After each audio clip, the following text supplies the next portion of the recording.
ช่วยไว้นี่เขาจะถูกลืมผิดเห็นหลังวิดไว้เรื่องนี้ไม่เกี่ยวกับเจ้าปะคอยทางข้าดีกว่ากูไม่เกี่ยวอยู่แล้วกูใช้รับเกี่ยวมันวิ่งไม่ไหวเกือบได้ชีวิตขอเผยความผิดตีแผ่ไอ้แก่สองมองข่มขืนแม่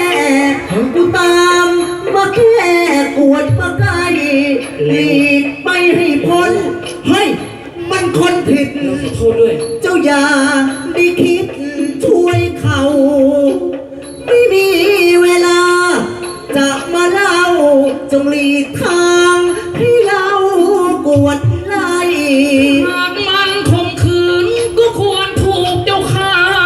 เราอยากเห็นหน้าสักนิดเลวมากนี่ไอ้คนระหำที่มันอำมาหินเราจะได้คิดแก้ไขนี่เจ้าคิดล้างแค้นไรค่าขาวบอกชื่อกับเราอย่าเรรวนอ๋อมันชื่อขุนศึกมเหสวนโอ้โหหลงด่าไปซะเยอะรู้จักหรือเปล่าถ้าหากไม่รู้จักก็ลีข้า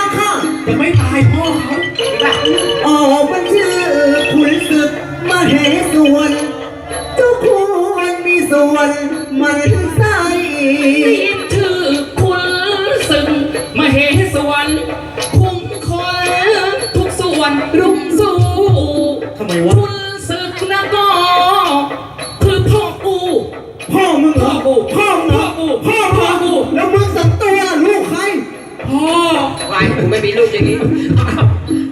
นี่คุณศึกนะก็คือพ่อของกูบอกมึงให้รู้อย่าไรถ้ามึงทิ้งข้าพ่อแล้วก็ต้องผ่านแล้วมาเจอกันแล้วกับกูไม่ดีมึงหรอกบอกให้รู้จับดาบลองดูก็ได้กูจะทิ้งข้าฟันดาบคงดูสิมันจะจงสู้กันสักทีเถอะรักใครคุณหนูสู้